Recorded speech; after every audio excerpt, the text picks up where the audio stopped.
Thank you, Mr. Secretary. Senator McCain is now arguing that this report is the wrong report and that it won't get to the bottom of how this repeal could affect unit cohesion or morale.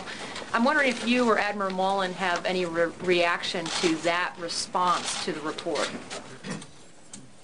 Well, I think that in this respect, and I obviously have a lot of admiration and respect for Senator McCain, but in this respect, I think that he's mistaken. I think this report does provide a sound basis for making decisions on this law. Now, people can draw different conclusions out of this report.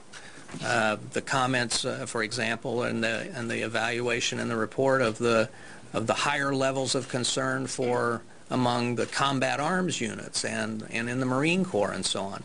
So people can read this and potentially come to different conclusions, but in terms of the data and in terms of the views of the force, it's hard for me to imagine that you could come up with a more comprehensive approach. We had something on the order of 145,000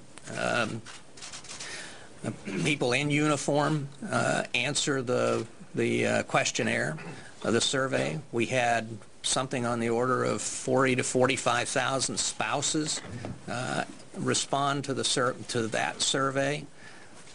Tens of thousands of people reached in other ways. So I think there is no comparable source of information or data on attitudes in the force than this report, and it's hard for me to imagine another effort taking a much different approach than this report did. And its main thrust was on combat effectiveness, mission effectiveness, readiness, unit cohesion, etc. And the data, again, I agree with the Secretary. You can certainly pick parts of it that you might want to read differently, but the data is very compelling, in particular with respect to those issues. I mean, that was the main reason for the report.